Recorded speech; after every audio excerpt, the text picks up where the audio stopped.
नमस्कार मु प्रभाती आपण मानकु मो चैनल को स्वागत करुछि। काढ़ा प्रस्तुति विषय रे आज आम आलोचना करिबा। आपण माने जानिछंती शरीर सुस्थ रहिबा पई रोग प्रतिरोधक शक्ति बा इम्यूनिटी पावर रहिबा दरकार।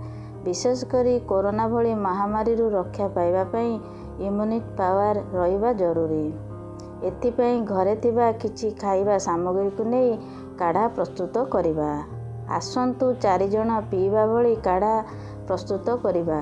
प्रथमे काढ़ा प्रस्तुत करिबा पई केतोटी सामग्री नेबा सेगुड़िक हैला लवंग 4टी नेबा, तेजपत्र 2टी नेबा, दालचीनी छोट छोट 2 खंड नेबा, छोट अलैच 4टी नेबा, 6टी गोलमरीच नेबा, छोट छोट कटा होइतबा 2 खंड अदा नेबा, तुलसी पत्र 10टी और गुड़ 2 चामच नेबा एवं हलदी गुंड छोट चामच रे आधा चामच नेबा। गुड़ को छाड़ी अन्य सबु सामग्री गुड़ी को कुटी गुंड करी रखिबा। आसंतु जानिबा किपरि प्रस्तुत करिबा। प्रथमे 4 कप पानी गोटे पात्र रे नै गैस रे किंबा हीटर रे गरम करिबा। पानी गरम हेले गुंड करी रखितिबा सामग्री गुड़ी को पकाइबा।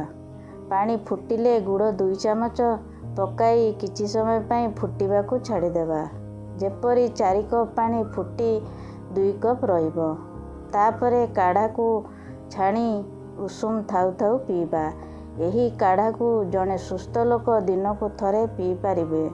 जदि कोरोना होइथाए तेबे दिन को 2 थर सकाळ संध्या रे पीबे। एही भली किछि दिन पीले शरीर सुस्थ रहिबा सहित बाह्य रोग आक्रमण रु रक्षा मिले। एही भिडियोटी जदि भल लागुथाए तेबे लाइक, शेयर और सब्सक्राइब करने को भूलिबे नहीं।